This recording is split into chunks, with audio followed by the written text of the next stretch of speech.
Okay, good morning, good morning, good morning. It is March 5th, 2021, and today's video is going to be on slavery and the idiocy of reparations in America.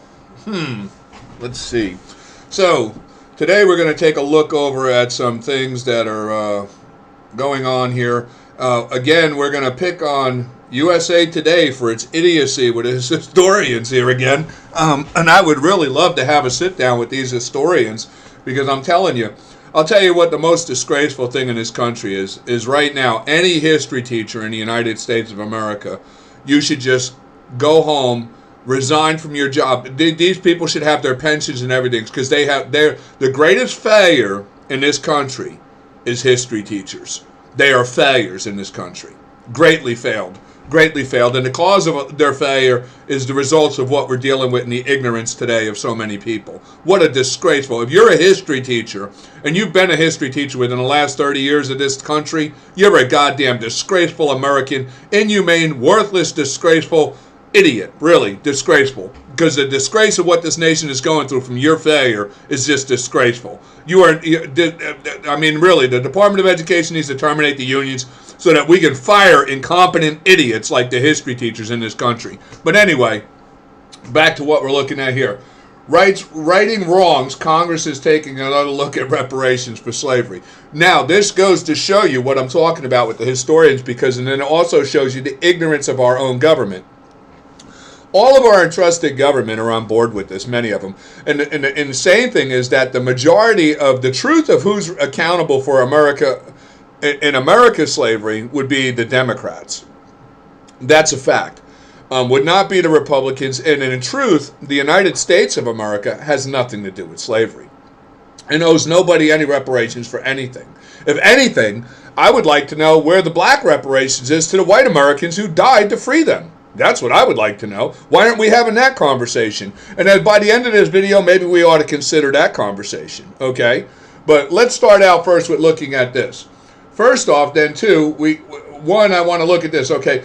Throughout this video, we're going to debunk, again, USA Today's idiocy with their historians of the idiocy of them. They talk about this, and they mention about how can apologize for slavery. Legislation focuses on how the U.S. can apologize for slavery. Why would the United States of America, who abolished slavery, be apologizing for slavery? They didn't they're not the founders of the black African slave trade. And then they go on here to talk about, too, on the myth of Irish slaves and white slavery.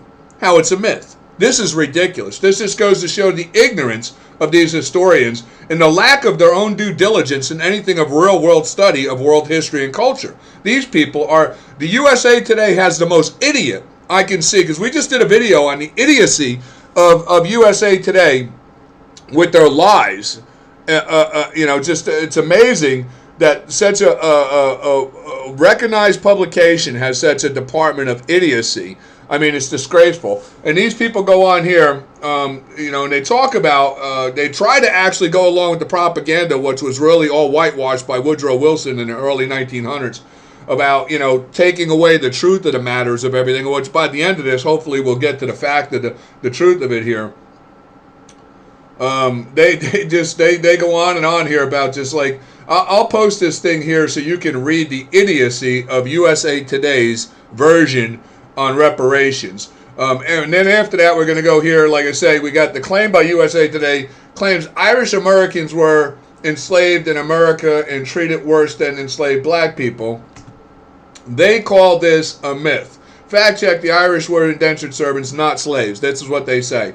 And USA Today, again, this is like, these are reparations with USA Today, total idiocy. And then here they're debunking that the Irish were slaves and that there was no white slaves. And they're going on and on about how, and this is all whitewashed history of lies, propagated lies. And USA Today is really nothing but a propagated lying media right now, because it's fake news. It's fake everything. I mean, when I look at this, what a disgrace this is to history and the truth. To think that a publication as USA Today, a reputable name of such like that, is propagating such lies and fallacy is just disgraceful. Totally disgraceful. But let's prove that so my claims are substantiated, okay? Let's look here. This is a book called White Gold. I would recommend that the historians at USA, what they have, the USA Today publication, may want to read.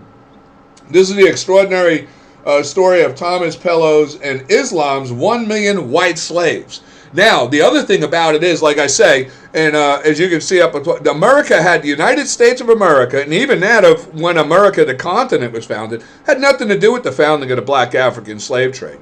And mind you, even before America was discovered and founded and started to be established, the world prior to the black African slave trade was predominantly white slaves.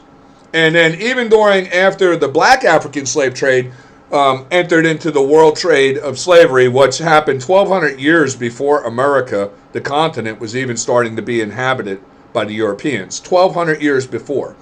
Okay?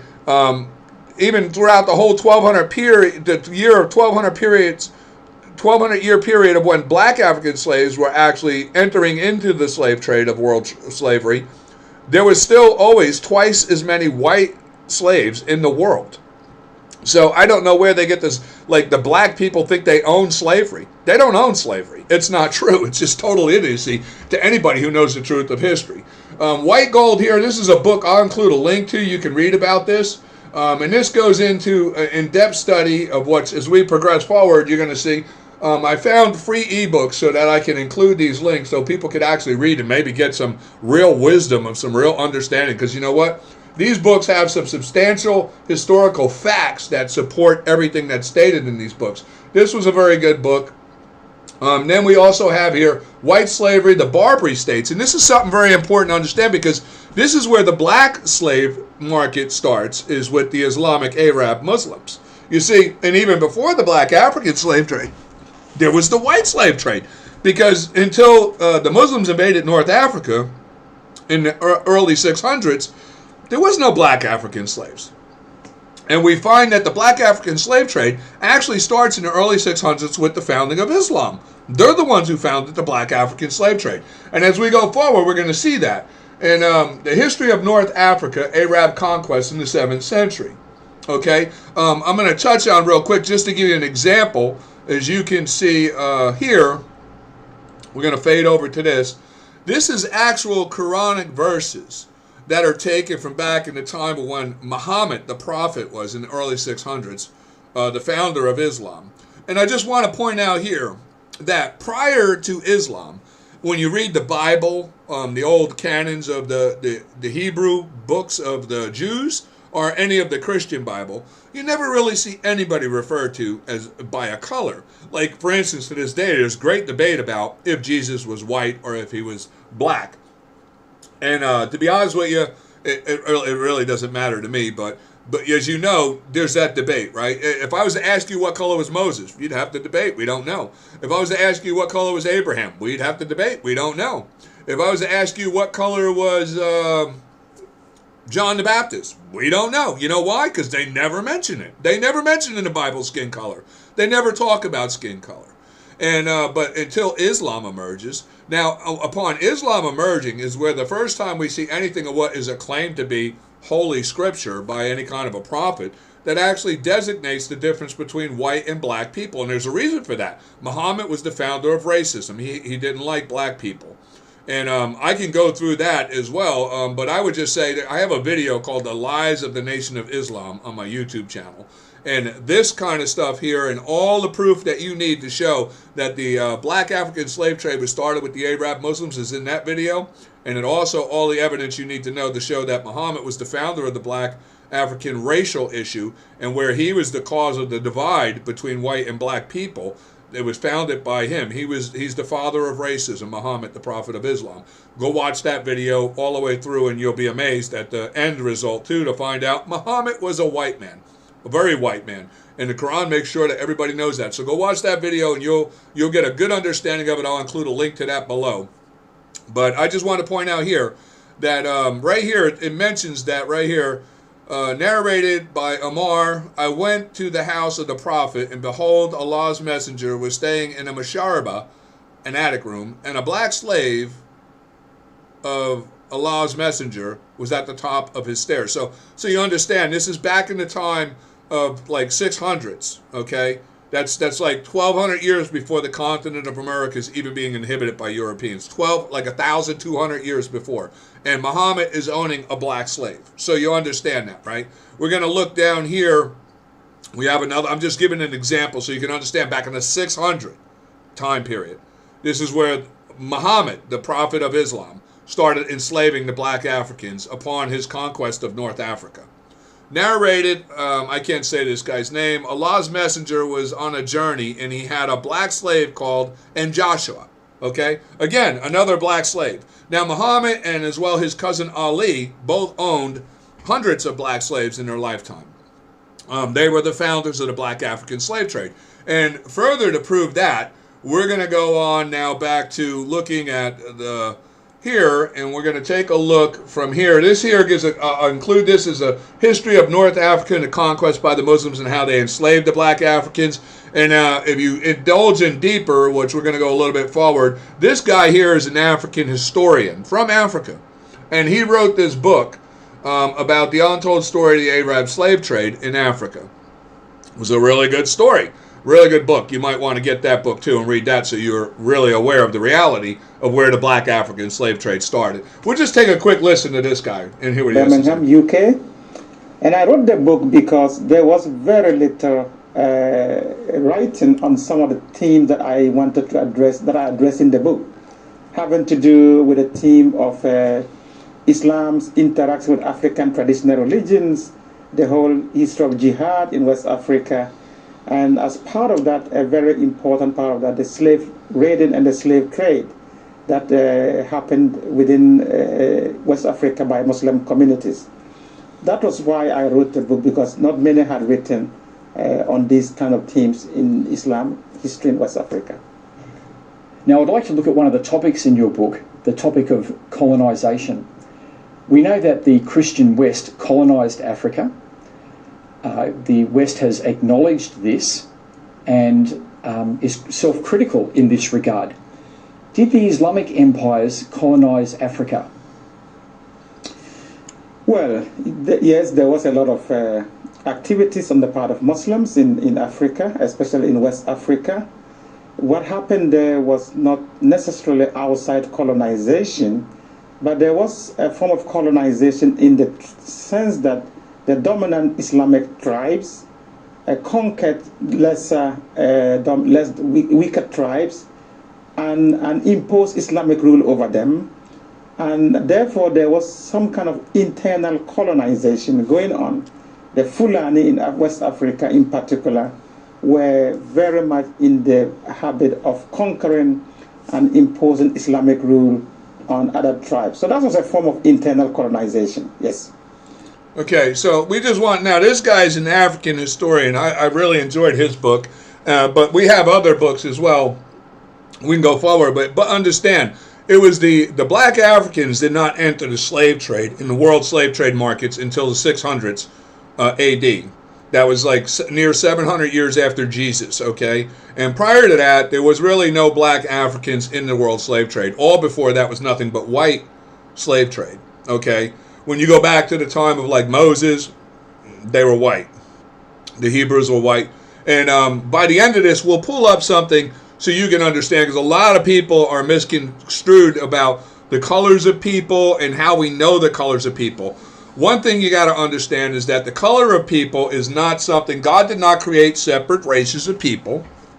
So let's get that myth out of the way. There's only one human race. And all humans have the ability to adapt to that or their environment. And the reason black people are black, which I'll challenge any doctor, medical, whatever, I've done in-depth study on this, and I'll tell you right now, it's a fact. Every characteristic of a black African is related to that of environmental impact. Okay, and in Africa, with the hot extremes, what you have there, the heavy afro hair is actually an insulator to prevent the brain from overheating from heat stroke. The lips are cooling. You don't realize the blood going to your brain gets cooled through your lips. In Africa, with the high heat, they require a lot thicker cooling system to cool that blood flow to the brain to prevent heat stroke. The black skin, rather than reflect and amplify heat, absorbs and dissipates heat. All these things are explainable, clearly explainable. And and it's an adaptation, the ability to adapt. Anyone can do this. White people tan in the summertime, as you can see. This is a natural built-in ability for anybody to be able to adapt. Now, if you're exposed to those conditions for long periods, of course, there would be no getting rid of the tan, right? That's what happened with African people. They just darken to the point to be able to adapt to their environment, and that's all it is. What we consider to be such a curse of division among people is actually a miracle of God that's built into everybody. It's adaptation. Okay, but I want to go forward here. Now we're going to look at something here. We're going to listen to this. This is a little bit about the guy's book and a narrator who's talking about it. We're going to listen to this. I must admit that I too, among hundreds of millions of educated people, was under the impression that the African slave trade was the sole responsibility of the Christian Europeans, the white race. That is, until I started exploring the subject in greater depth, and especially after reading an incredibly enlightening book called The Legacy of Arab Islam in Africa by John Alambila Azuma. My whole perspective and understanding has changed dramatically, and I would like you to tell us more about this subject. The success of Muhammadan Islam in deceiving, misinforming, deforming, and contorting both history and reality over a period of almost 1400 years has been astounding. That is, until now. The greatest tragedy about this particular subject is that most of the descendants of African slavery, the black people in the Americas, around the world, as well as among the African blacks, are totally ignorant of the actual facts. This is true. Before we lose the concentration of our listeners, I would like to make the following statement and then prove it. That the worst, most inhumane and most diabolical institution of the black African slave trade was initiated, refined, perpetrated, and implemented by the Mohammedan Arabs and later aided and abetted by the black converts to Mohammedan Islam. Did you hear that? Did you hear that? Now, this guy, too, is another guy who's a black African historian who's narrating this. Okay? This is not U.S. history. This is not European history. This is a narration of the history being conducted by that of black historians in Africa itself. Okay? So you can't question the Africans know their own history. Okay? And I would just like to go back and touch on what this guy was. Right here is that book, The Legacy of Arab Islam in Africa. This was a good book. It was written by that guy you see who was, where is he at? I don't know where he went. Maybe it was back here. Yeah, it was back here. This guy here is the guy who wrote that book, this book. He's the author of this book, The Legacy of Arab Islam in Africa. Incredible book, a lot of factual evidence that's undisputable. Much of this evidence was already known about, too, to anybody who indulged in world culture and history. I knew a lot of these things from back even when I was studying these things back in the 80s. So, and it's just amazing. I mean, I don't understand today. People got technology at their fingertips and on computers. Back in the day when I studied, you had to go to libraries. I had to mail order books from other countries. I mean, Jesus, you people today can access everything, and yet you're so ignorant. You're still all as ignorant as a damn rock. It's incredible how ignorant people are with the technology and advancements of access to technology and information they have today. And they're still ignorant like a freaking rock. But that's the way it goes. But anyway, we're going to move on to White Slavery of England by John C. Coburn. This was a really good book, too. I'll include this book as well as an ebook I found that's online where you can read it free. This talks about the white slavery at the time of understanding when you come, now the colonization going on in America, at the time when America was being, people were coming here, and then it was under British rule, and the kings of Great Britain at the time. Why were people fleeing? Why would people get on boats and risk coming here to the new land? Why? If it was so great in Europe, why? I'll tell you why. Because, the kings of England didn't want black African slaves in England. So they would enslave their own people. The common poor of the Irish and the Scottish and the English and the Europeans would get enslaved. And they would be put into, when you read this book, it gives a very good enlightenment to that of, and there's even like some imagery you can see of mining. It was the copper and brass mines is where mostly the kings of Britain put these slaves, and they preferred that, believe it or not, when you look through some of these images, you'll see it's children. It's children. Queen Isabella witnessing these things as well was what started Queen Isabella of Spain to consider the abolishing of slavery when she witnessed the inhumanity of what was being done with the children over in Great Britain in the copper and brass mines and how they were being worked to death. When you do in-depth research into this, you find out like the cruelty of slaves was not just black slaves. Anybody who was considered a slave, a disposable asset of humanity, would be treated cruelly. Okay, they worked the white slaves in the copper and brass mines to death. And they had such little value for them that they weren't even worth bringing up for a decent burial with their families or whatever. They would tell them if somebody died during the course of labor to just dig a hole and bury them down there. That was one of the things. There's a thing that's a record of Queen Isabella passing by this place and saying the stench of death was incomprehensible, to the point that many of them were vomiting at the smell of death coming up from the tunnels of the mines over in the European countries with the white, Irish, and common Scottish slaves that were working and dying. There were so many of them dying, they just worked them to death. They really didn't care. And even with her, though, she had no place to speak, because she literally, it was the Spanish Inquisitions and stuff, what have you, with the Inca Indians prior to even that, the Spanish Inquisition, they worked the Incas to extinction themselves. So, I mean, I don't know where she really got any claim to be able to raise against them, but, I guess whatever it takes to trigger somebody to have some kind of sense of humanity in them. But we'll include this ebook as well so people can read this. This is about the white slave trade that was taking place over in England. This went on prior to the United States, prior to the colonization of the American continent, and then also it existed still ongoing during the time of the American colonies developing here. And even, believe it or not, there still existed white slaves in the European countries after the Civil War, and blacks were free in America. This is a fact. And as we move forward, we're going to look into that. We look here, we know that the first, now we're going to talk about something here. Where did the black African slave trade actually start? We know, like, and as you can see, we know that the first enslaved Africans arrived in Virginia in 1619. Okay, and was it the United States? No, it was the kings of Great Britain who had purchased these slaves from the Islamic Muslims and had them shipped in for to start the doing the farming in the districts that were developing at the time, the new continent. He wanted to colonize the new continent and develop it because he was the king. He was the guy who claimed to rule over it. It was the kings of England. But here's the funny thing about it. Interrupted for the next 200 years, 46 years in North America. What we must remember, though, is that the British interest dictated many things, and slavery was only one component.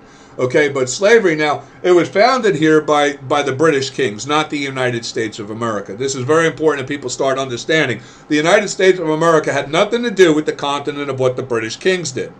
And in truth, hopefully by the end of this, people realize that slavery really was not a white and black issue. Granted, here in the continent of America, the majority of slavery that existed here was always in the course of being diminished. It didn't exist around all of the whole developing, like the original 13 colonies for the majority were always free territories. There was no real slavery going on in the original settlements of the original American patriots. They didn't care for slavery. They didn't want slavery because, as you can see from the white slavery, they were very aware of the afflictions and inhumanity of slavery. They were the damn slaves. They knew. That's why they were fleeing. That's why people would get on a boat from Europe and come all the way over to the continent of America to escape the potential of being grabbed up as a damn slave and stuck in the copper and brass mines and worked to death. You ever think about that? Like, I mean, if it was so great in Europe for white people, why the hell were they fleeing? All right, it's just common sense. But history shows why they were fleeing. They were fleeing slavery and oppression, the same as what was going on with the black African tribal people who had been being enslaved and oppressed by that of the Islamic Muslims. At the point of where we're getting up to this point here, it's like they were suffering that for like 700-800 years already. At the turn of the time when America's continent was found, the African blacks were already in slavery, and so was the whites. The whites were in slavery because when we go and we look a little bit forward here, when we look, we're going to move forward. Where's it at? I got it somewhere. Oh, it was maybe back. I had one that was about the Arab white slave trade, and I'm looking for that. I may have closed that ebook down, or maybe we'll come across it as we move forward. But anyway, now the other thing I want to talk about, now we know here, when we see here, that in 1619, so what was it really like in America at that time? Was it all just black slaves or what have you? Well, we know in truth, a fact, there was white slaves and black slaves, because the black African slave trade had been going on, like I said, since the early 600s with the Islamic Muslims. They were the ones who founded the black African slave trade after their invasion with Muhammad onto the African continent in early 600s. But at the time as well, we know there was white slaves, because also the Muslims were enslaving white Christians as well. So there was a white and black slave trade, and pretty much predominantly the world predominant slave traders and dealers were that of the Islamic Muslims during that time. In America, though, you could have white or black people come here as indentured servants. And actually, in the original founding of America being established under British rule, there was really a mix. There was, people try to say, like you see in this story here, where you have USA Today tries to debunk the fact that there was no Irish slaves. That's a lie. That's a total lie. There was definitely Irish slaves. And they were sent here. Here it is, the book I was talking about, White Slavery, the Barbary States. That was the other book that we have an ebook. I'll include this here. It was about the white Arab slave trade, where they enslaved out of white Christians from European nations, okay? Just as well as they did the black Africans. And they mostly preferred the white because they got more money for white slaves than they did the black African slaves, because Muhammad was a racist. If you watch my video, The Lies of the Nation of Islam, I explain that to you and show you the Islamic writings about it, that example of why Muhammad said that a white man is worth twice as much as a black man. So watch that video. I'll include a link to it, The Lies of the Nation of Islam. But now we're going to get back to this point here. The horrible fate now here of John Cassar. Now, this is an interesting story, because John Cassar was a black slave who was involved with another slave who had run away from a man named Anthony Johnson. Anthony Johnson is who owned John Cassar as a slave and the other slave. And the odd thing here is that you have a white Irish indentured servant who's running away from slavery, and you have John Cassar, who's a black African slave, running away. Now, they run to a free area, and they seek, I guess you could say, asylum. They're trying to petition to the court for their freedom. And actually, they were hired by another man as like employees rather than slaves. And then when Anthony Johnson found out where his slaves were, he petitioned the court to get them back. And this case is actually in the court rulings of Anthony Johnson and his servants from 1655. You see here, this is the actual original image of the court ruling from that era, okay? And this is about the ruling of Anthony Johnson getting back his slaves. Okay, now, just in brief, I'll include links to this. You can read up on Anthony Johnson and John Cassar, the slave. But in brief, I'm going to tell you my breakdown on it in just brief. Okay, this is not a verbatim to anything you're seeing here. It's from my own knowledge of understanding it. He had, the indentured servant was a white guy, and he had this African guy, and they ran away. Okay, and then, of course, they got jobs in another place, and another guy was giving them sanctuary, and then Anthony Johnson wanted to get him back, so he petitioned the court, and then the court had a ruling, okay, and he came in, he had paperwork, and so did the Irish guy, had paperwork to show his indenturement. And the white Irish guy was required to finish out his indenturement, but then there was a situation, a problem. Anthony Johnson presented like a bill of sale, a receipt for purchasing John Cassar, the slave, as like a slave, as property.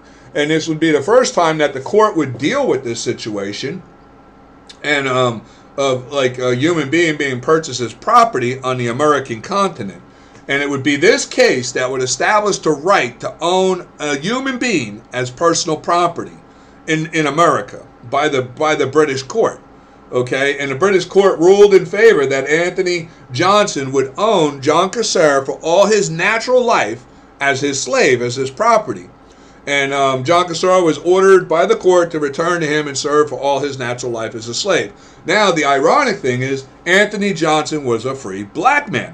He was a free black man who came here as an indentured servant, earned and finished out his indenturement, and then became a free black man who owned both black and white slaves in the continent of America, right? Boom! Who would have thought that? Like, I mean, you don't hear that about reparations, do you? Is Anthony Johnson going to pay reparations? Is his family going to pay reparations? Because I got news for you. When you dig into Anthony Johnson, you find out Anthony Johnson owned both white and black slaves, and he was a slave breeder and a trader who sold black slaves. Okay, so, and he himself owned large plantations of which he labored black slaves, and he was a free black man. But he's not the only one.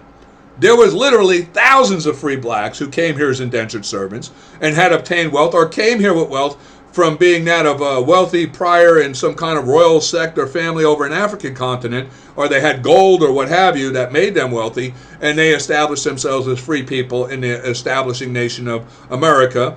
And they would set up plantations, of which as we go forward, you're going to understand there was lots of them who came here and had land and built plantations and hired and indentured servants and as well purchased and themselves many black African slaves who they labored on their own plantations as free blacks. Matter of fact, by the end of this, you're going to realize more black people own black slaves than white people. Get that for reality, right? But let's go forward and prove that. Let's not just make accusations without proving. The free blacks in the colonial Virginia. Now, this I'll include this as well. This gives a good history of understanding how, through, like I said, with Anthony Johnson, how many others there were in the Virginia and the original 13 colony developing areas. Great Britain was purchasing slaves from the Muslims and having them shipped in to establish the districts or the farming areas of which they appoint their Tories, the Kingsmen, who were considered the royal elitist, to oversee the plantations as they were developing. This was in the earliest stages of the continent of America being colonized. Okay, and there was many blacks coming in and many other people coming in and setting up plantations and colonizing this area as well. Many free blacks. And there was quite a bit. We'll include this article so you can read up on this. This has a lot of links to facts, gives an example of many of the Africans who came here that didn't have the money, like some of the free Africans who were able to come here from the door and be free because they had wealth. Many of the free Africans would come here as indentured servants. Oddly, there's enough history to show, though, that too, those black frees that came here that were the elitist of like the African tribes and royalty, and they bought colonies and then they would they would give an indentured contract with that of African blacks to come here, and they would never free them.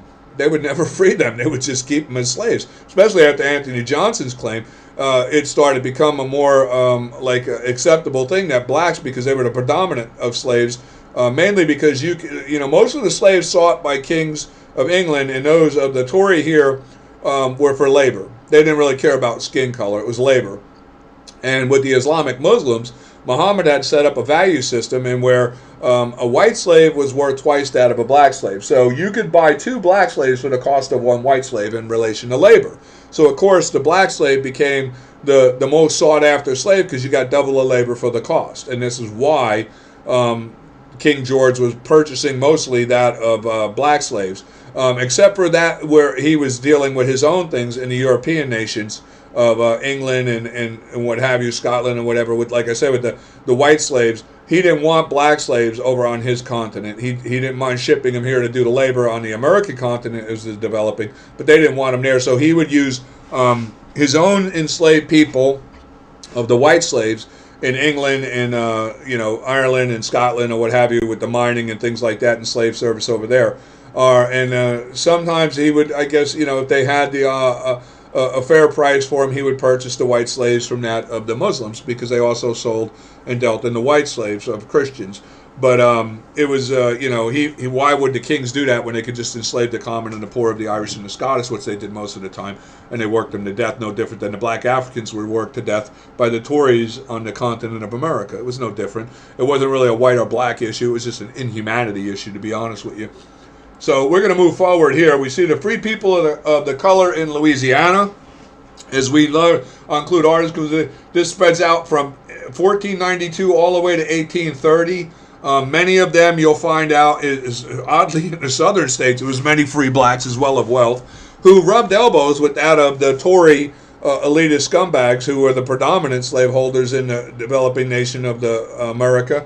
And many of them owned as well plantations and were slave breeders and sold and traded in slaves and operated and ran slave labor on their own plantations in the South as well, and made millions of dollars and were very wealthy free blacks in that area at that time, all the way even up until the very time of the Civil War. Many of them existed. And, we don't talk about this in history because it doesn't fit the agenda of the idiocy of reparations and the one-sidedness of, the poor black guy, right? The poor black guy. Nobody wants to talk about the truth of, really, it wasn't a poor black guy. It was everybody. Anybody was subject to slavery, and anybody who endured slavery, it was horrible for them. But luckily today, we don't have much, well, not in America anyway, but there is still slavery today, and by the end of this, we'll get to that too. But just so you know, we'll include this article as well. Has some very informative information about records. And records is something that's very important. But we're going to get to the point of when now, America. You see, this is my point. Prior to all this that we're speaking about, with all the black African slaves that came into America, all the indentured servants, whatever, all happened under British rule. The United States of America didn't start to even get established until 1777. And the United States of America, in truth, had nothing whatsoever to do with the black African slave trade. They didn't found it here. They didn't start it here. The white Europeans didn't start it. It was started by the Arabs back in 600 AD. Okay? That was like 1,400 or 1,200 years before America, the continent, was even starting to be colonized. That like 1,200 years before, the Arabs had the black African slave trade. They're the ones that founded it. All the slaves that were brought here were purchased by the kings of Great Britain and the Tory to be shipped here from the Islamic Muslims. The Europeans did not find the black African slave trade. You can't blame the Europeans for it. You blame the Muslims. They're the ones accountable. And trust me, if you want reparations, go get the Muslims. They got plenty of oil money to pay you reparations for all the slavery they inflicted on you for near 1,400 years. So, and because they're still doing it to this very day, believe it or not. We're going to show you that at the end of this. But right now, so you understand the Revolutionary War, and I'm going to show you, when we look at the Declaration of Independence written by Thomas Jefferson, there was a passage that was removed, and I'm going to give a little bit of history so you understand why this passage was removed. As we know, under the British rule, you had what was known as the Tory. These were the Kingsmen, the elitist scumbags, who ran and managed the plantations and the slave labor over them in the southern districts that were developing in these large plantation sex states down in the farming districts, and as well some a little bit out west to like Kentucky area and up in Virginia and what have you. Anywhere there was farming districts, the Tories were in control of it, managing it for King George. At the time when we're getting up to this point here, King George III, and they would be managing those plantations and that slave labor. So when we claimed independence, we knew there was a big presence of the Tory in the southern district, and as well as someone of the central west district, like I said, in Kentucky and Virginia, West Virginia area, that was developing into the farming districts with large slave populations. The further you went up toward like the original 13 colony areas, like Connecticut, Massachusetts kind of area, very little slavery taking place in those areas. Most of those areas were actually already free territories, where slavery was not favored there, and anybody who came there with a slave was kind of really shunned by society in a bad way. So people who agreed with slavery or had slaves avoided those areas. It was not something acceptable. But in the Declaration of Independence, Thomas Jefferson intended to charge King George III with slavery. You see right here, it says, delegates gathered in Philadelphia in the spring and early summer of 1776. Jefferson's passage on slavery was the most important section removed from the final document. Now, this was removed because they already knew that they were going to meet resistance with the British Tory, the Loyalist, which became known as the British Loyalist, and those who didn't agree with the Patriot movement to claim independence. We were fighting a civil war at the same time the Revolutionary War was going on. We were actually fighting a civil war already with the British Loyalist Tories, who were the big plantation managers and a big population of them here, known as the Kingsmen, who were loyal to Great Britain and were fighting us in a civil dispute from the back door. And being they were the predominant slaveholders in the nation, had we continued to raise issue, it would only stir up more of the Tory to come against us. And as well, too, you had many other different, like you even had the free blacks who owned slaves that were in Virginia, South Carolina, North Carolina. They would have rose up against us, and they didn't want to bring any more strain onto it, so this was removed not to instigate anything with the majority of the massive population of slaveholders in the newly developing continent of America. The founders of the United States of America just didn't want to have to deal with a greater civil war on top of that of trying to take on the world at the time, the world's most largest empire, Great Britain, and the biggest and most dangerous military in the world at the time of Great Britain. They had enough on their hands with dealing with that, so this passage was removed. But in the passage, what was removed, he says, he waged cruel war against human nature itself, violating its most sacred right of life and liberty, in the persons of distant people who never offended him, captivating and carrying them into slavery in another hemisphere, are to incur miserable death in their transportation hither. This particular warfare of the upper of infidel powers is the warfare of the Christian king of Great Britain. So you see, now understand, you notice he didn't mention color. He doesn't mention color. Nope, he didn't mention color. Did you notice that? Doesn't say they were African or what have you, because there was both. King George, as well as all the kings of Great Britain, had thousands of white slaves as well as black slaves imported into the colonies and into the continent of America to establish his farming districts and what have you. The only people who weren't subject to being slave were the kingsmen, the Tory, the elitist status of society, of what was considered the royal families. Anybody below them, well, you were subject to be a slave no matter what your color. Slavery was never really an issue of white or black. It was an issue of inhumanity. And as we progress forward, but I just want to say, now the reason this was taken out was to avoid further agitation of aggression from that of the Tory attacking that of the Patriot Americans trying to fight for their independence. This passage, if left in, would have gave rise to everybody who agreed with slavery to attack the American patriots. We had enough to deal with fighting the world's largest military and most dangerous military of Great Britain. So they didn't want to do it. They removed this just to stop further instigation to it. Now, to show that it was the intent of the colonists of the original United States as it was developed now, once we claimed independence, the first state to abolish slavery was, most people you ask today, you say, when was slavery abolished? They think it happened during the Civil War in 1861. But in truth, the first state to abolish slavery was the state of Vermont in 1777. Matter of fact, Vermont was the first state to give suffrage to black men. That's right. Free blacks were able to vote after the Revolutionary War in Vermont. Isn't that something, right? You don't hear about that in Black History Month or that of these idiots who want reparations. You don't hear nothing about it. Do you know most of the original 13 colonies after the Revolutionary War were free states? And there was literally tens of thousands, several million free blacks living in the free states. You also had free blacks living in the southern states. And the free blacks in the southern states, as we go forward, you're going to realize they own black slaves. And everybody owned slaves. It was just a common practice at that time. But here's a little bit of an article we'll include in this about the Loyalists fighting in the American Revolutionary War, so you get a little knowledge and understanding who the Kingsmen were and who the British Loyalists were. And then, too, I bring this up because understand, after the Revolutionary War, the now developing continent of the United States, what would become the United States, wasn't yet. We had a federation of friendship with all the existing territories. After the Revolutionary War finally settled down, the civil upset and fighting between the Loyalists and the British Loyalists, who were the Tory, and the Patriot Americans continued. There was tar and feathering going on, hanging, lynching, killing, murdering, because they just didn't agree. But we had entered into what was known at that time the Federation of Friendship. We had, at that time it was the agreement of the Federalist establishment, and America was in the process of figuring out what kind of government it wanted after we had accomplished success with beating King George, and we knew that we could now build our nation as what we wanted it to be. It wouldn't be till 1787 that we would actually come up with our Constitution, which would then start to build the United States of America. It was a hard, long-fought war.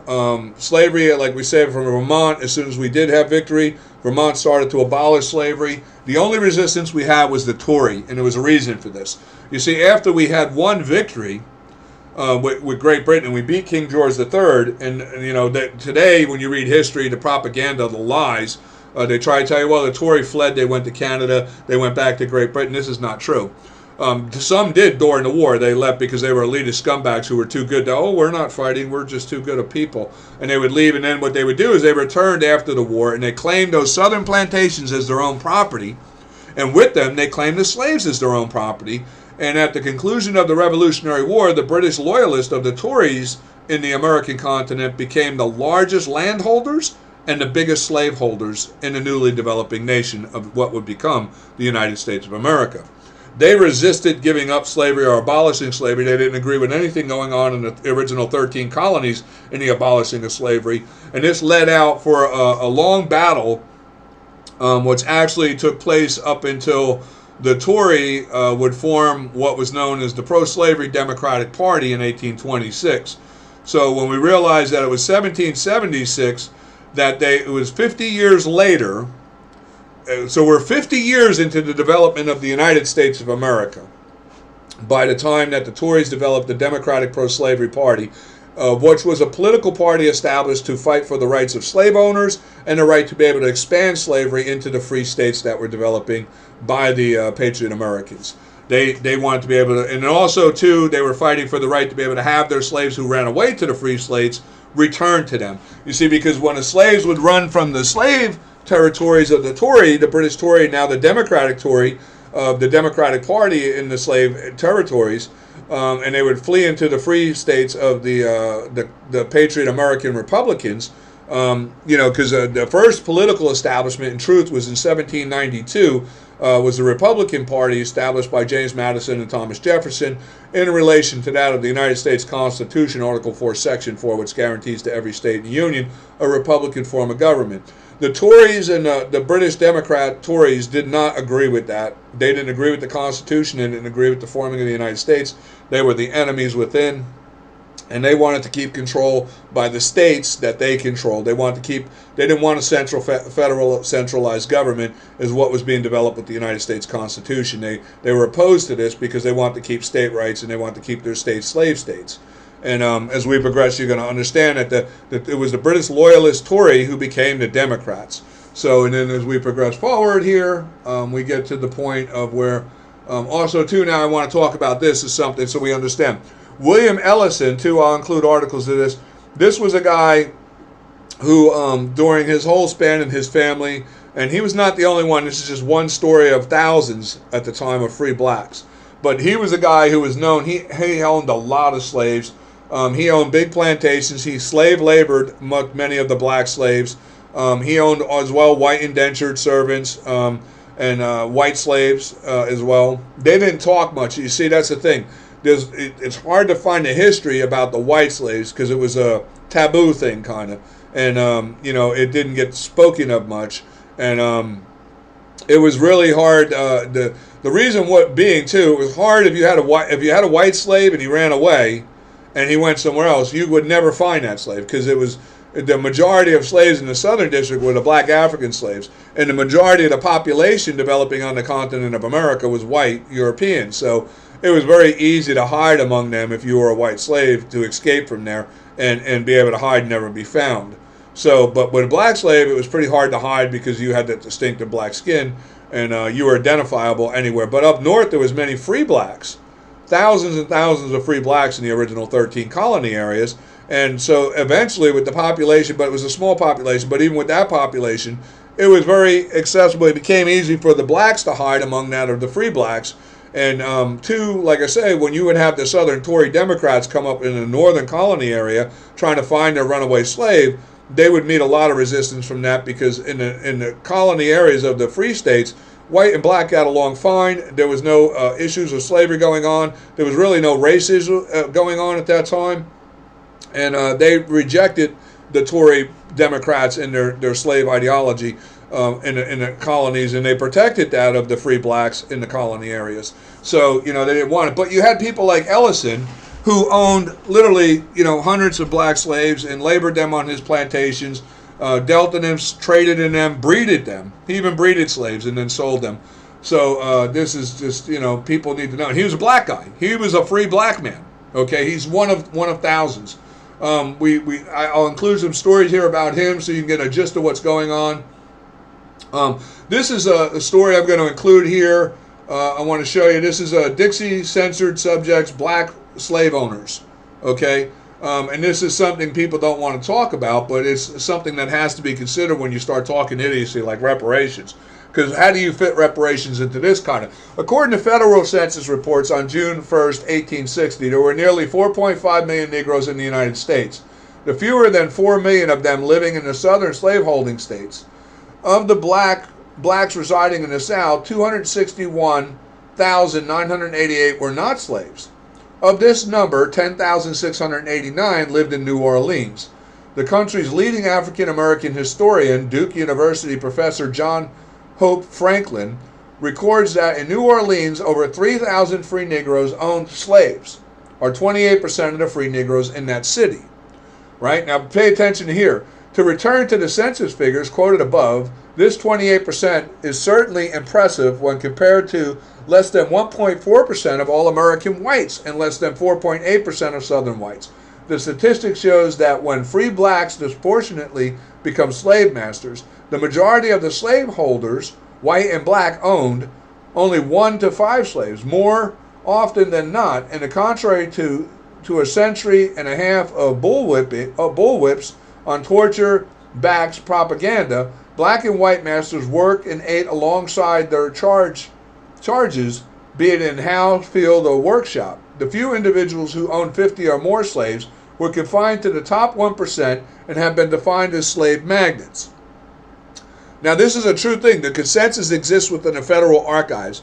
I've verified many of these things. I've known this for a long time. It's so true. And if we consider these things, it really, and I think we need to consider these things because the racial issue of divide here is something that's being a propagated thing to keep the nation divided. And when we look at the facts of the truth of these things, we'll realize that there was really no white and black issue. It was a humanity issue.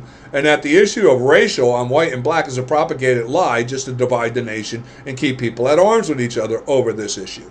But let's go forward here. In 1860, there were at least 6 Negroes in Louisiana who owned 65 or more slaves. The largest number, 152 slaves, were owned by the widow C. Richards and her son P.C. Richards, who owned a large sugarcane plantation.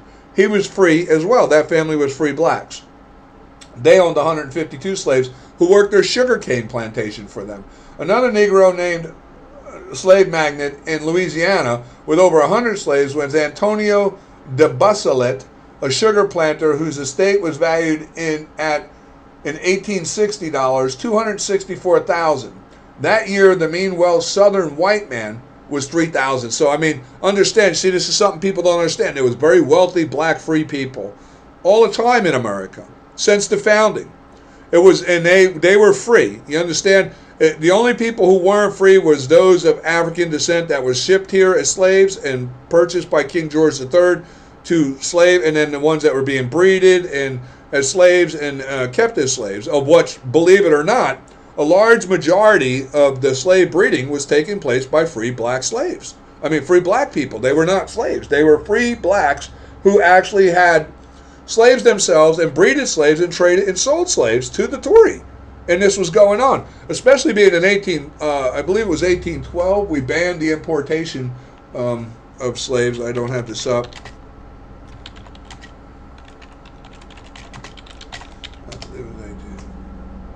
1807. So in 1807, we banned the importation of slaves into the United States from the Islamic Muslims, or out of Great Britain, anywhere actually. No one was allowed to import slaves because the colonists wanted to end slavery here, and they were trying to abolish it.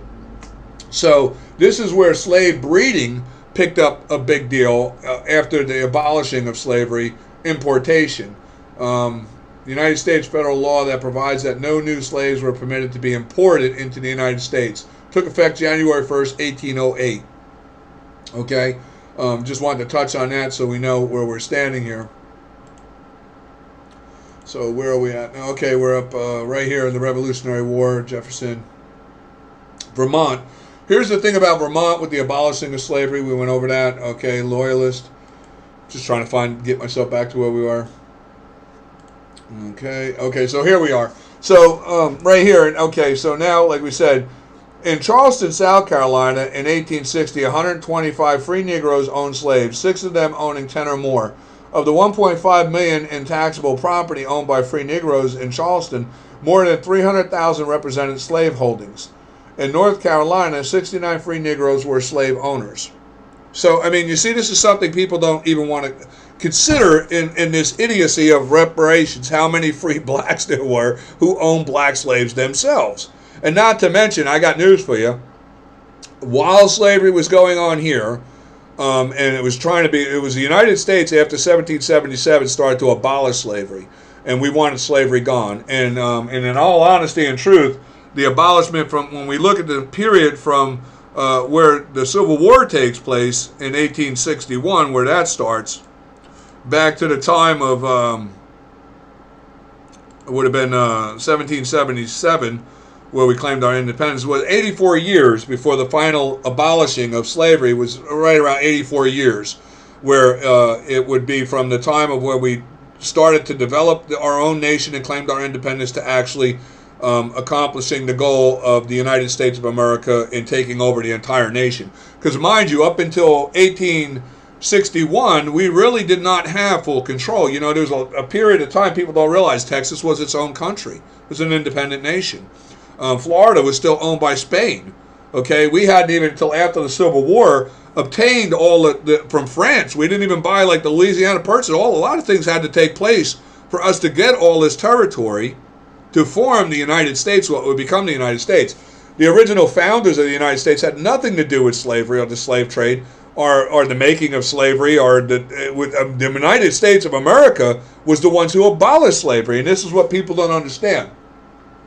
But we're going to move up here and see now. This is another thing, like I say too, when we get to the point of Louisiana Purchase and everything from France and what have you, and when we had the moving out west, and you had the issues with the American Indians. The American Indians pay, oh, the woes me, because they're just like right now, what you got, the idiocy of the ignorance of black Americans trying to claim, woes me, you know, I was a slave, blah, blah, blah, because of lies, the propaganda, the whitewashed history, which really, in truth, when you study world history and you study American history and the facts, you care about the facts and the truth, you realize that the white and black issue really was a propagated issue that didn't start until the early 1900s with Woodrow Wilson. Prior to the 1900s, believe it or not, white and black Republicans, of what's the majority before the time of after FDR up until the 1960s, were Republicans. And white and black Republicans got along great. They got along fine, and because it was never really a white and black issue. This issue of white and black really didn't start to be propagated until Woodrow Wilson, and that took place in the early 1900s. And we're gonna, I'm not gonna touch. I don't know how far we're gonna go on that, but we want to just talk about this. The American Indians, so you understand too, upon the abolishing of importation of slaves, they witnessed that the free blacks were making a killing, breeding and selling slaves to the Tories down there in the plantation areas, and they knew in the northern areas it wasn't going to be allowed. But the American Indians themselves had purchased black slaves from like Ellison and Anthony Johnson's and the other people. What we see mentioned here, the Richards families and her son, the son Richards, who owned these large sugarcane plantations. They would purchase slaves, the Indians, from them, or trade something for them to get some slaves. Then they started breeding slaves, and the Indians had slaves too. I'll tell you what, like they talk about the Trail of Tears, right? If you want to know the truth, when I was in school, I remember, because it was weird with me, I didn't start really going to school until I was like 13, and I did 5 years at school. I graduated high school, but I only learned like in high school about the history the way they teach it. I'm all self-educated and everything prior to that, and so I didn't know anything of the way they teach it. Well, the way they teach it, Trail of Tears of Poor Indians, this, that, and the truth of the fact of which I have evidence I'm going to show you here. The poor Indians were not the poor Indians.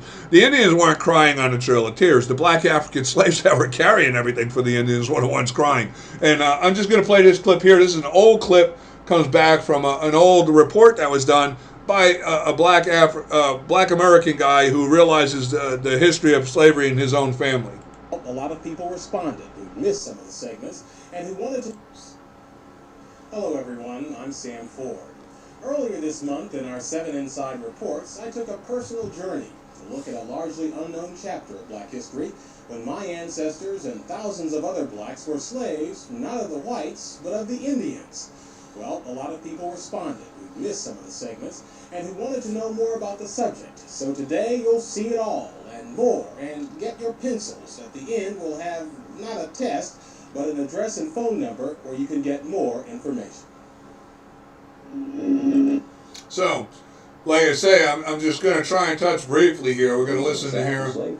I don't ever talk about it very much because I think it's a... This is a Cherokee chief, so I want you to pay attention to what she says, so why you don't know about it, because like the Democrats, they hide the truth.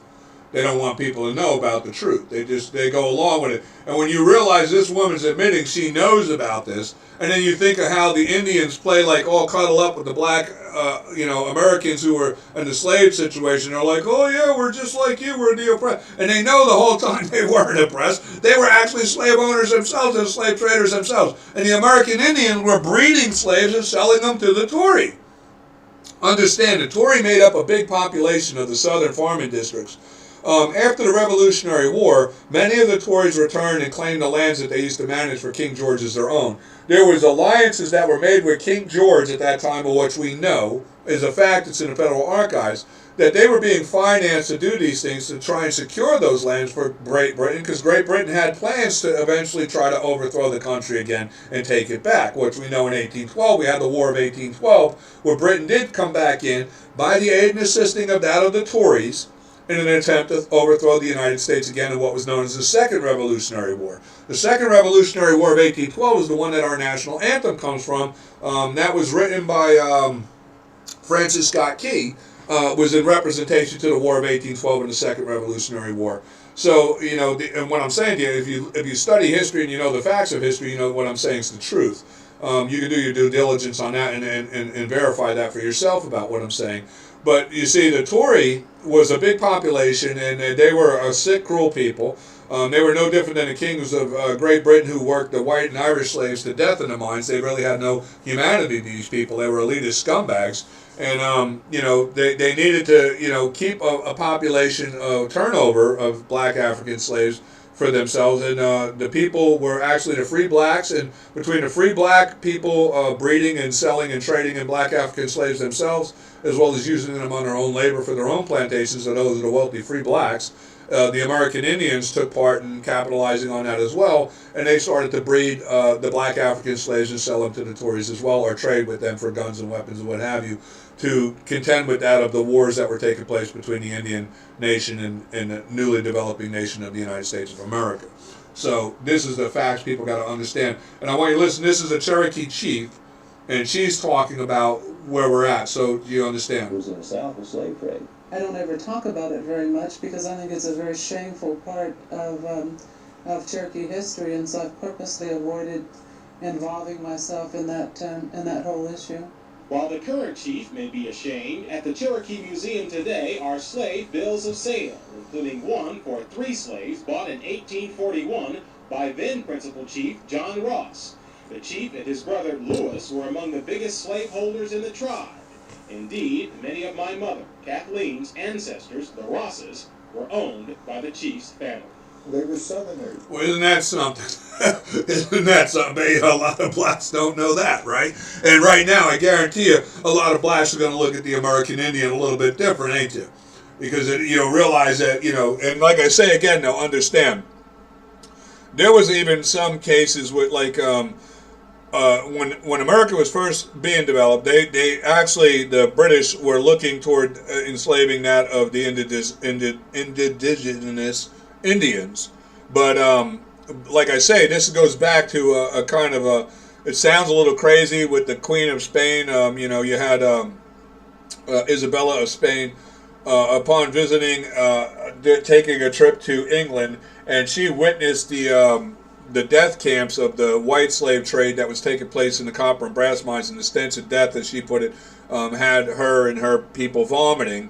In a sense, for some reason, that they took her by that in a braggingly way about to brag about how they were mining and how good they were doing, without even considering, to them, they overlooked the horrors of the way they treated people with such inhumanity, as they didn't even consider that she would be offended by this. And probably more than likely, like I say too, because when you look at Spain, you realize they worked the Inca people to extinction in slave trade. So I guess you can see that the English and of the elitist scumbags of these royal people kind of thought she was probably on board with that kind of thinking anyway, because of what she did to the Incas. But she had returned and had a different perspective of slavery. And she had started to pursue the abolishing of slavery and wanting it done. Of course, when you read the history of her, like I said, the hypocrisy, unless they're, people who sacrifice to their demigods, humans, then they're okay to be enslaved or killed and what have you. The whole thing is just insane with the inhumanity at that time, with the barbarianism of people. I just don't get it. But, like I say, this was about to speak on that so people understand that the American Indians as well took a big part in it. Now, here I would like to example something. If you watch here, you see this graphic, which actually we'll just move up to one here. Now, this right here represents 1861, but as you see, it's going to flash. 1789. Now, this shows a progression of free states and slave states as they progress. The red being the slave states, the blue representing that of the free territories and states as we evolve up through 1837. You can see the United States of America, by 1846, a majority is free states. It's only this southern cup right here where you have the Tories, the British Tory. And at this time, the British Tory had established a Democratic Party. And what the Democratic Party was an establishment of that of its own government in an attempt to overthrow the constitutional free United States of America. Now, again, as I say, as you watch this, you'll see the progression of the free territories in the blue, the slave states in the red, and the slave territories. And some of the red, the pink, is representative of where slavery would be allowed. It doesn't mean it was a slave state, where it would be allowed. But as you can see, the majority of the developing United States of America was free states. And slavery was being abolished by the Republicans of the Republic of the United States of America. The only place slavery wasn't being abolished was among that of what was the states controlled by the British Tory, the Democratic Tory of the Democratic Party, which was the pro-slavery party that was fighting to keep slavery legal and also fighting for the right to try and be able to expand it. They wanted to keep slavery and they wanted to keep state rights. They were opposed to the central federalized government of the Constitution. They were opposed to the development of the United States of America being under one federal government, of one law applying to the nation. They wanted to keep things where the nation stayed divided, and they kind of felt like, okay, you want to have it up there abolished, fine, leave us alone, we're going to have slavery down here. But the colonists of the Patriot Americans of the Republic were insistent that the whole nation had to have slavery abolished, and this came to a head, as we know, in 1861 with the Civil War. And at the time of the Civil War, you find that, and we know what Abraham Lincoln is a Republican. It was the Republican Party of the original founding, was 1792 after the drafting of the Constitution and then the ratification of the Bill of Rights, that Thomas Jefferson and James Madison formed the Republican Party of the United States of America based on the principles of Chapter 4, Article 4, which guaranteed to every nation a Republican form of government. Abraham Lincoln, as well as any other republic of the true republic of the American colonies of the real founding of the United States, agree with slavery being abolished because, as I say, most people don't understand this country. Most people fled here because of the white slavery in the Barbary states, and as well the white gold that was taking place right here with the Islam thing we talk about. And then as we go forward and we see right here with the white slaves of England, you see slavery was prominent around the world. Everywhere was slavery. And in the world, there was twice as many white slaves as black slaves. Not that it really was an issue of white and black. The white and black issue was initiated in a racial position from that of Muhammad. He was the founder of racism and dividing people and devaluing people on the basis of skin color. Later, this would get redeveloped again in the late 1800s, early 1900s by the Democrats here in the United States. They would start to propagate on the racial issue here as a reason and a method of trying to divide, because in truth, most people aren't aware. But if you follow my history videos, you'll become aware of the truth that the Democrats have always been the enemies within. They were founded out of the British Loyalists. In 1828, they formed the Democratic Pro-Slavery Party, fighting for slave owners' rights and the right to expand slavery. That existed and went on from the time of 1828 till 1861, which by 1861, 1826, we would have 35 years, is that right? Yeah, about 35 years to the point of where, from the time they formed their Democratic Pro-Slavery Party to the time of the Civil War breaking out, to where finally the United States of America, of the Republic of the Free Constitution of the United States of America, would actually abolish and end slavery throughout the nation, and we defeated them. But they never gave up on that war. They never gave up on that war because if you follow my history, you'll realize it was the Democrats who formed the Ku Klux Klan. They enacted the Jim Crow laws, the separate but equal laws, and they have been waging an onslaught of slaughter and terrorism on this nation for the last 160 years, and still are to this very day. But that's, like I say, that you can pick up with that in my history videos that are on my YouTube channel. We're progressing through all of the American history based on that of the political establishments between that of the Republicans and the Democrats and the evolution of it throughout our history up to the current date right now. So for that, you would take it up with that issue there. As we know too, so just to give an example, like I say, to show that after the Civil War and even during the Civil War, most blacks are not aware. We hear the horror story about the lynchings of the poor blacks and how bad it was for them, and how the Ku Klux Klan of the Democrats, Ku Klux Klan, hunted them down, lynched them, and killed them. But you know what? We don't hear about that happening to the white Republicans. No. And it's always got to be made into a racial issue of just poor black people, right? You know, and that's what I'm trying to say. You don't realize, prior to the Civil War and after the Civil War, the majority of people were Republicans. Black and whites both coexisted and got along fine outside of that of the Democratic Tory areas. The Tory Democrats were the reason there was any kind of issue with slavery going on in this country. They were the ones who held and resisted it all the way up until 1861. Finally, the United States, and then after, like I say, we won the Civil War. Slavery gets abolished. But as you can see here, this is the great hanging in Gainesville, Texas. This was 50 Republican white Americans. Not blacks, whites were lynched. Okay? And what most black Americans don't understand is that the white Republicans were allied with the blacks who were Republicans as well. And to be honest with you, in this time it was not a white and black issue. Republicans didn't see each other as white or black people. We just seen each other as people in the United States. It was a humanity issue, like I say. It was not, you know, even like I say, when you look at Thomas Jefferson's passage in the Declaration of Independence, when he filed that when it was taken out, he doesn't mention white or black. Because understand, in truth, in that time, even at this time here, after we had victory of the Civil War and we abolished slavery across the whole United States, the new developing country of the United States of America, slavery was still ongoing over in Great Britain. They were still working the common poor and Scottish and Irish children and women and men to death in the friggin' copper and brass mines. The Islamic Muslims were still dealing in white Christian slave trade around the world. It was only in America during this time that slavery was completely and fully abolished. And, you know, this is just the facts. People got to, you know, people don't understand that. And the black and the white Republicans were a unified people of one people of all equal. We stood to the values and principles of what the Declaration of Independence said, that God created all men equal. Okay?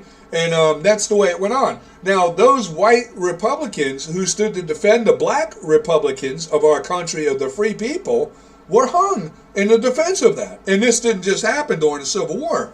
As we go forward, we see it continues here. Now, I would like to talk about this right here. We look here, this is about many whites were lynched for fighting racism. This is something nobody wants to talk about. We hear about, you know, because blacks like to have things where, you know, and it's not all blacks. There's many very smart, conservative, true American black Americans today that get it. Like, you know, people like Candace Owens. You got, Ben Carson. You got Terrence Williams, the comedian guy. You know, it's just a lot of people who take the time and are not as ignorant as a rock, and they actually read history and they go and they get it and they're like, oh my God, what a propagated lie, and they understand the whole BS by the Democrats and trying to divide the nation, and they're succeeding because you have, and then it's sad too, because the Democrats control the majority of the black communities in this country, in the major cities and stuff where the blacks are, and they're a minority in population, and they keep them people very dumbed down. The school systems and the state of life that they have to live in, the conditions they live in under the Democrats there is just disgraceful. It's inhumane itself. But the Democrats do this intentionally to manufacture that society the way it is and to keep them dumbed down so they don't know the truth. Because if they know the truth, then the Democrats' whole issue and what they're trying to do, and they're really doing really good right now, because right now we're a banana republic in the United States. The Democrats have actually succeeded in doing what they've been doing all along for the last 160 years. I mean, when we look back and we realize that, like Woodrow Wilson, FDR, and then FDR who tried to play king. These were all Democratic administrations where we've had, and even to be honest with you, the Civil War was where we had the first mail-in ballot election fraud go on with the Democrats, was in the Civil War. So, I mean, and what they're doing right now is the same thing they've been doing for the last 160 years, terrorizing this nation, illegally corrupting this nation, and dividing this nation, and causing all kind of chaos and upset, trying to divide the people in this nation. They do it now under they got the confoundment of sexual division going on with the posterity of white and black. Then they got the racial issue with white and black. And now they got the immigration of legal and non-legal immigrants. You name it, the Democrats have some way. And they just keep a massive chaos state of society going in this nation with all the division. And that's what it is. But here, let me give you an example of something. What we have, like mostly the lynchings and all were done by the Democratic Party. This is undeniable, which when we look here, we see about, they talk about right here, the one thing, righting wrongs, Congress is okay, they make it all out to be like about the black people, and they don't want to talk about the truth of in relation to the facts that we're looking at here. Where am I at? Right here. So when we look here, we had, like right here, it mentions about the Ku Klux Klan history and blacks and white. The original targets of the Ku Klux Klan were Republicans. You see, and this was true. The Klan wanted to kill the Republicans and the black Americans, and which were all Republicans, actually, white and black, all for the majority up until the 1950s. All white and black people were Republicans that were true Americans. It was only the Democrats who were anti-American, and clearly still are to this day. The target of the Democrats' Ku Klux Klan would be Republicans of both black and white. And what people don't understand, like we look here, I just want to get to a point where we see, I got it in here somewhere, I want to look and see. There was a worst year of the lynchings of, the vast majority, 79% of lynchings occurred in the South. Mississippi had the highest number of lynchings from 1882 to 1868 with 581. Georgia was second with 531, and Texas was third with 493. For blacks, most of the lynching occurred in the South. Of the lynching that did not take place in the South, most occurred in the West, and these were often lynchings of whites, not blacks. You paying attention here? The whites were not blacks. Note that for whites, it was equally likely that they would be lynched in Colorado, 65 as Kentucky, 63 Mississippi, 42 as in California, 41 in Oregon, 20 as West Virginia, 20 and 90% of whites were lynched in 9 states, mostly in swath from Montana to Nebraska, Oklahoma, Arkansas, Texas, and 90% of blacks were lynched in the 4 southern states of Mississippi, Georgia, Texas, and Louisiana. Whites and blacks were lynched in relatively equal numbers in New York, New Jersey, Minnesota, Illinois, and Missouri. You see, this is what I'm trying to say. If you realize it's not an issue of white and black, it's a humanity issue. But because of racial issues that are going on, you have to reference these things to try and make the black people realize this is not really a white and black issue. When you consider the truth of what the affliction was on white people, you consider the truth of the white slave trade in the world that was taking place throughout the whole time, and you consider the facts of the development of the United States and the plight that was on. Like, okay, if it was really a white and black, why would they be killing and lynching white people?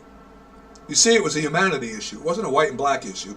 And it was because a lot of white people and black people together who had a perspective of that of one people of all equal, all created equally by God, they had that vision of, hey, we're Americans, this is not the, and they didn't agree with slavery, but then you had the elitist scumbags of the Tory Democrats who wanted to keep slavery because they were elitist scumbags, and the royal families and the whole world outside of America was slave nations, what most people don't realize still exists today, this very day right now.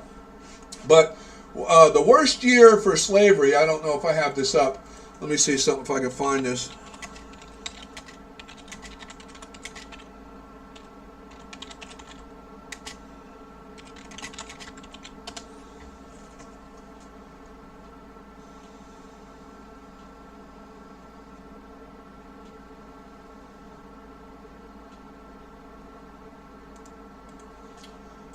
is here.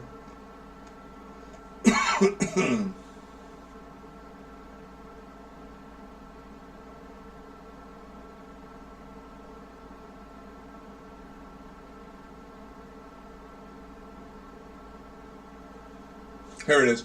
The worst year for whites was in 1884. Okay, and it was when 160 whites were lynched. And then for blacks, the highest number of lynching occurred in 1892 when 161 were lynched. So as you can see, the numbers are pretty proportionate between white Republican hanging and lynching and that of black Republicans hanging and lynching. And understand, this is the thing most people don't understand because the history's been whitewashed by the Democrats. It was Republicans versus Democrats. This was Democrats and the Ku Klux Klan, their Democratic Party's Ku Klux Klan, capturing and hanging and lynching white and black Republicans. And as you can see, the numbers were proportionate. And the worst year for whites was in 1884 when 160 whites were lynched. For blacks, the highest number of lynchings occurred in 1892 when 161 were lynched. So you can see, they were equal. There was, and this is what I'm trying to say. People got, and I'll include links to this so you people can do the due diligence and understand. This whole thing of the facts is that it was never really a racial. The racial issue did exist with the Arabs, the Muslims.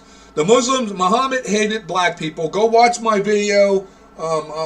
Maybe I should go and pull up YouTube real quick and just we'll example a little bit of my video here so we can get a gist of it. My channel here. Let me go. My videos here. And where is it at? I'm just going to find this, understand, do these things. I'll spare in a moment.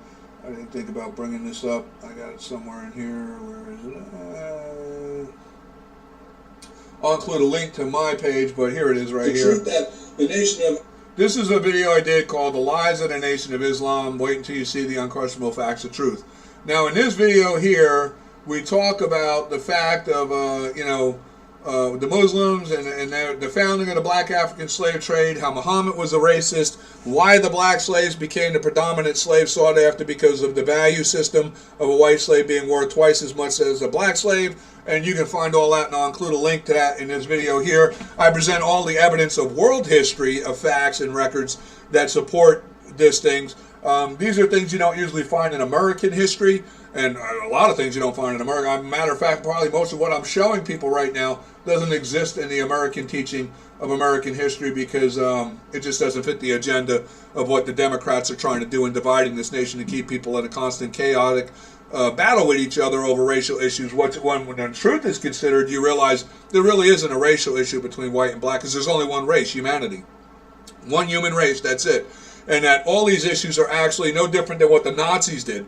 When you look at Hitler dividing people between blonde hair, blue eyes. You see, he totally jumped there. It didn't matter about skin color. And most people don't even realize, to be honest with you, too, when you go into like Morocco and such, you do have blonde hair and blue-eyed black people. Did you know that? A lot of people aren't aware of that. You do. You have blonde hair, blue-eyed black people. So with Hitler, it was like they could have been superior race. You think they had blonde hair, blue eyes. Didn't matter if they were black or white. Just blonde hair, blue eyes. You see the idiocy these people will use to divide people. Blonde hair, blue eyes. What would be next? What are we going to have next? Should we have it like brunettes, redheads, green eyes? I don't know. How far are we going to take this? Bald people? Am I a threat because it's like eventually bald people don't matter?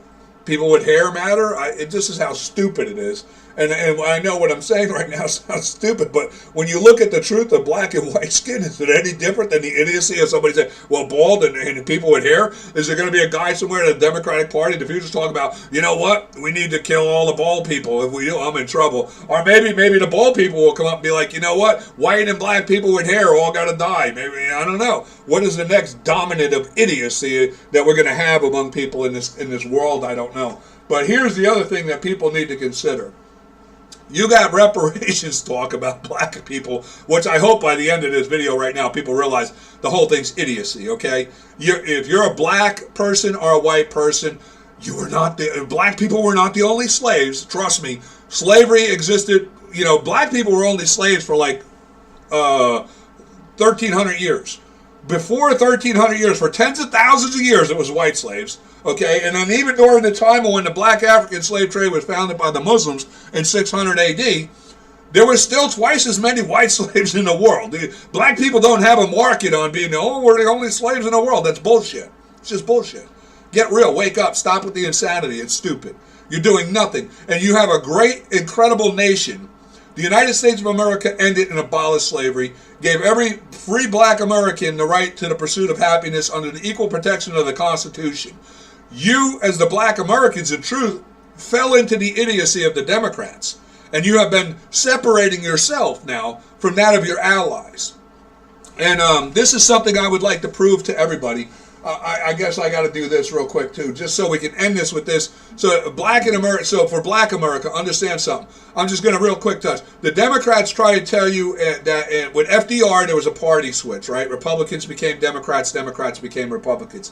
When they're caught up and realize that, well, somebody like me who's a true Republican, I could raise the issue. What do you mean? How could that possibly be? FDR is the first guy to try to appoint the first Ku Klux Klan member to the Supreme Court and pick up the agenda of that of Woodrow Wilson for the onslaught of the murdering of blacks across this country, as well as white Republicans, where there was lynchings going on in the 1920s. And then they're like, okay, well, it wasn't FDR, it was Lyndon B. Johnson. Okay, so they say Lyndon B. Johnson then, right? So we go to Lyndon B. Johnson. I'm gonna just something. I'm gonna go to something.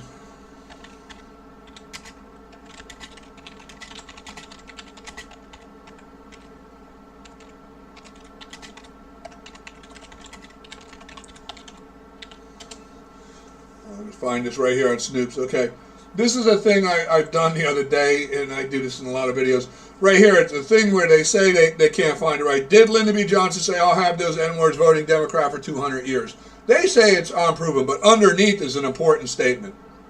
And people like me make sure they put all this stuff underneath, because we ain't having it. Now, mind you, I like to use this one because, you know what, even Obama, if you go back on YouTube, you can find Obama himself use this, and not to mention this is in the Federal Archives, it's an actual transcript. They actually have the statements and comments of this.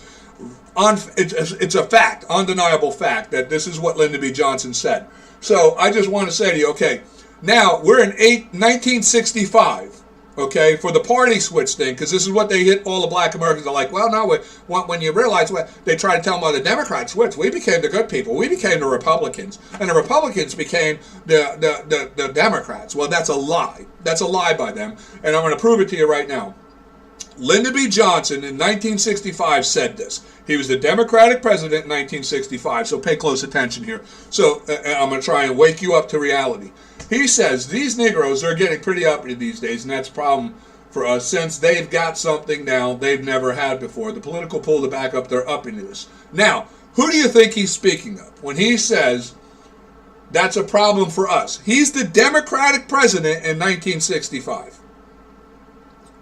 Of course, he's talking about the Democrats, right?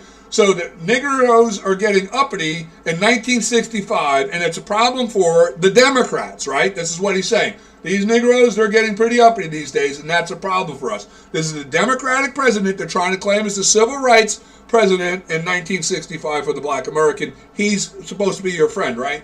Now pay close attention here. That's a problem for us, right? They got the political pull to back up their uppityness. Now, we've got to do something about this. We've got to give them a little something. Just enough to quiet them down, not enough to make a difference. Now, again, this is the Democratic president speaking to the Democratic administration in 1965, and he's saying now in reference to the Negroes, the black Americans, he's saying we've got to do something about this. We've got to give them a little something. Just enough to quiet them down, not enough to make a difference. Now, we know that this is the current 1965 Democratic Party establishment. Speaking of that, of the black American, the Negroes, right? It's pretty clear. And that's how he refers it. Okay? And then now I want you to pay close attention now. What he says here is very, very important. If we don't move at all, then their allies will line up against us, and there'll be no way of stopping them. We'll lose the filibuster, and there'll be no way of putting the brakes on all sorts of wild legislation. It will be Reconstruction all over again. Now, the founders of Reconstruction, we can pretty clearly clear it was the Republicans. Abraham Lincoln was a Republican. And after we abolished slavery, the Republicans, and we defeated the Democrats in the Civil War, because it was the Democrats who formed the Confederate slave states, and we beat them, we started Reconstruction. And it was the Democrats who opposed Reconstruction. They opposed the 13th, 14th, and 15th Amendment. They opposed freeing the blacks from slavery. They opposed abolishing slavery. They opposed all of reparations. They opposed everything you can imagine all the way up to this point. And as you can see by Lyndon B. Johnson himself in 1965 is still opposed to it. He's only willing to give enough to make you quiet, shut you up, make you happy a little bit so you don't realize what's really going on, but not enough to make a difference. Now, if the Democrats are trying to say that FDR was the party switch, and then when you catch him up and you realize, hey, FDR appointed Hugo Black, the first Supreme Court justice, who was a freaking KKK member. Oh, and not to mention, Lyndon B. Johnson was a Ku Klux Klan member. He was best friends with Robert Byrd, one of the longest standing Ku Klux Klan members in the Democratic Party, just so you're aware. But let's look this up. LBJ and the KKK. Listen, that rhymes. LBJ and the KKK. That rhymes, right? So we're going to look at this FBI files. I want to find this real quick because I don't have this up.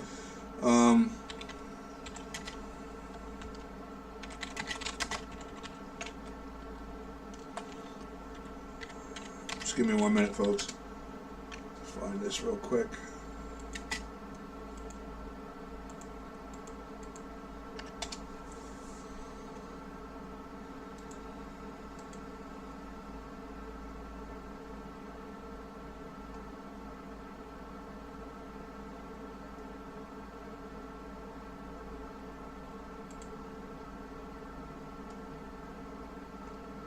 It's not that one.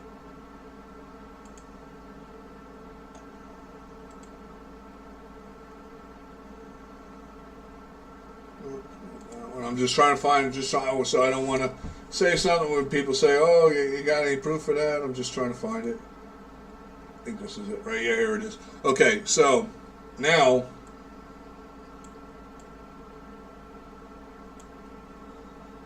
give me 1 second here. I'm trying, folks, I'm trying.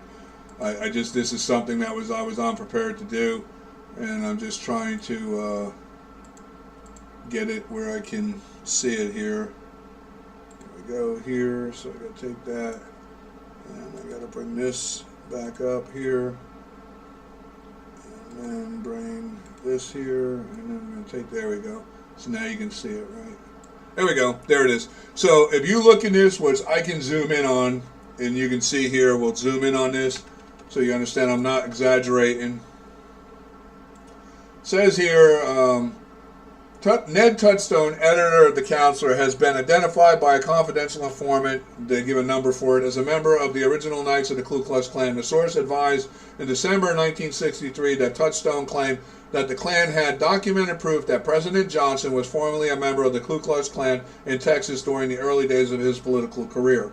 So, understand, I'm not exaggerating. Lyndon B. Johnson was a member of the Ku Klux Klan. And this is Lyndon B. Johnson, the so-called Democrats claim civil rights hero to you guys. Go to Snoops and read all the rest. If you look down below, all the things this guy did, he was a racist like you wouldn't believe, and then not to mention Ku Klux Klan member. But I guess a lot of ignorant black people just are okay with this. It seems they're okay because you know what? Lyndon B. Johnson was best friends with Robert Byrd, who was a grand recruiter of the Democratic Ku Klux Klan and longest sitting senator of the Democratic Party. I just want to go here. Let's see. Political.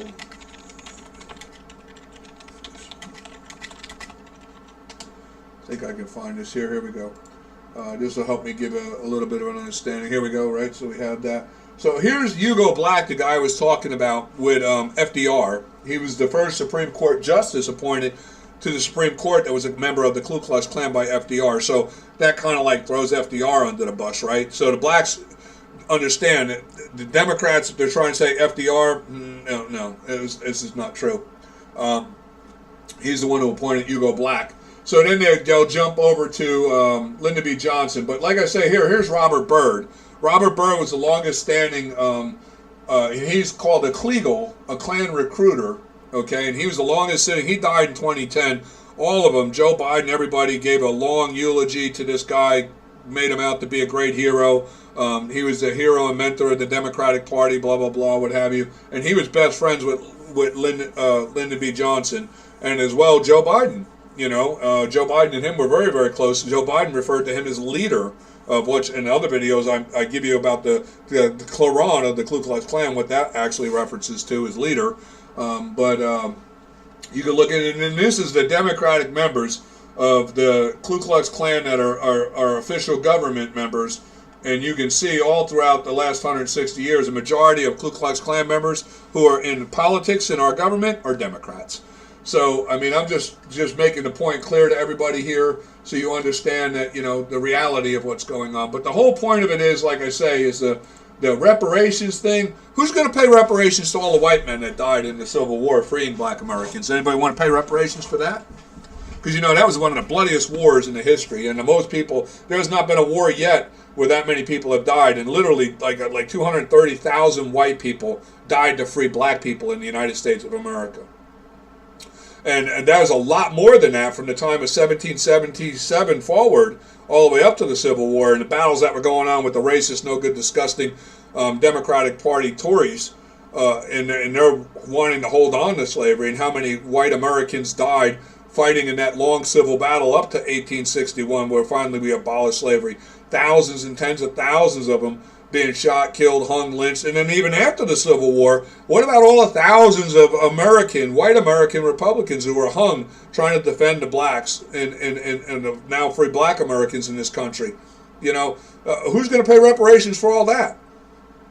And then what do we do about like Anthony Johnson and Ellison and Kearse and all these other free blacks that own these massive plantations and hundreds of black slaves? They were free blacks, they owned them, and they were breeding and selling. How do we distinguish who's going to pay of them? I mean, and then too, a lot of them owned indentured white people. We got to go. The white people should be getting reparations for that too. This is so idiocy. I don't think anybody should get reparations because, like I said, it wasn't really a white or black issue. And the blacks who are asking for this are just weak, disgraceful, totally weak, disgraceful people. I mean, really, like today, really. And that's the thing I want to end with right here. Let's go back here and we'll touch on something that we'll end this out with. You talk about black issues right now with racism and what have you. I want to leave off with this so you understand. Right in this very day, and it's not a white or black issue, it's just an inhumanity issue that still exists. Outside of the United States of America, many of the nations, as they were in the time of when the United States was actually founded in 1777, the initiation of building this nation to what it is, you had many world totalitarian regimes that were slave nations, and they still exist to this day. And mostly the predominant one of the slave trade is the Islamic Muslims. Now, the Islamic Muslims have never abolished slavery, though they claim they have on the record, but they haven't. And it's still legal under their Sharia law of Islam. It's still practiced. They still enslaved out of, like right now, they have slave trade markets in Iraq and Tehran, and even in Iran, where they're selling the white Zidi women as sex slaves. And in Africa, they still sell black African slaves. And this is, like I say, this is modern time right here. I'm just going to play a little clip for you. These Ivorians, repatriated to the Ivory Coast from Libya, say they risk being sold into slavery. They sell Africans over there, in Libya. They sell men. Even 15-year-old Libyans are there in a car, they're armed. They'll come and kidnap you, and they'll sell you for $70 to $150. And then others will resell you. As soon as you arrive in Libya, the first thing that happens is that you are taken away and sold. Our black brothers from West Africa, wherever you are from, a Malian, a Senegalese, or any other nationality from the West, even an Ivorian, you are sold. And for what? $700. But these migrants will tell you that life is... So you're complaining about slavery that was taking place with the Democratic Tories and the British back over 160 years ago. And actually, you're not worried anything about the black Africans being sold right now in the Islamic Muslim nations. And not to mention, too, how stupid the black American is that you don't consider the reality of this fact. Who are the Democrats who were actually, the Democratic Party was a pro-slavery party, founded to protect the right of slave owners in 1828. They're the ones who attempted to overthrow the constitutional free republic of the free United States of America, where blacks and whites were free, Okay, and they caused the Civil War. It was the Democrats who formed the Confederate slave states. Maybe you want to read a little bit and have somebody who can read maybe look into that for you and enlighten you a little bit to this reality.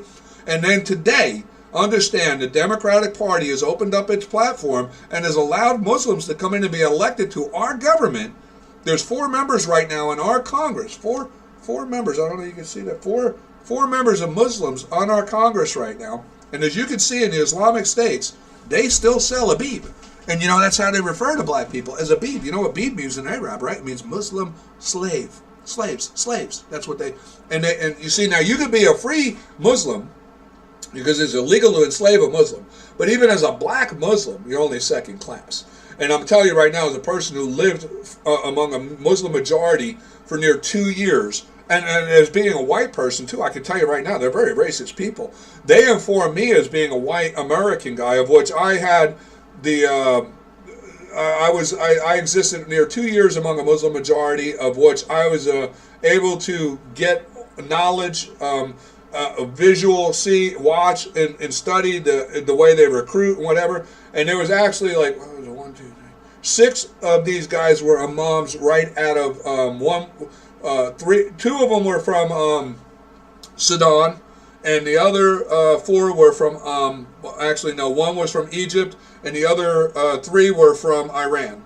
And they were actually, I watched them recruit people into Islam, they threatened to kill me for the whole 2 years. We fought like crazy because I'm a proud white American Christian, okay, and they don't like me. But they kept trying to tell me how the benefit would be if I became a Muslim, how I could own black slaves. You know, I could own, and that America lets the black people, they have too much freedom here. That shouldn't be allowed. And I'm telling you, God's honest truth. This is the way they think of it. And I can tell you right now, with their alliance with the Democrats open their platform to these people. They're on their platform, and it's like the Native American Indians. The Muslims try to play like what you guys, oh, you poor things, you know, the Arab Muslims are here to save you, and they have the Nation of Islam. Watch my video, The Nation of Islam, the lies of the Nation of Islam, and wake up to reality, people. Just wake up to reality. It's disgraceful, the lies and the propaganda that's going on, and the deception going on, and how it really is a threat to setting us back to before the Civil War.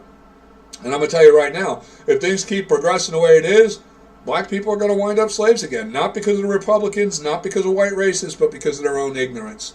Their own ignorance is going to put them right where they are, because that's what history does. See, if you're ignorant, you don't know the truth of history, and you don't look into the facts I'm telling you, you don't face the reality I'm trying to show you right here, and how right now, in this very current day, they have black Africans being sold right now in the Islamic states. They have open black slave markets right now where they're doing it. Let me just see where I can pull it up.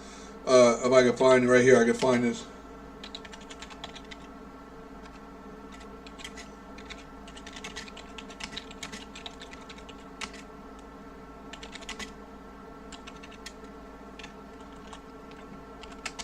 Just then we'll end it with here.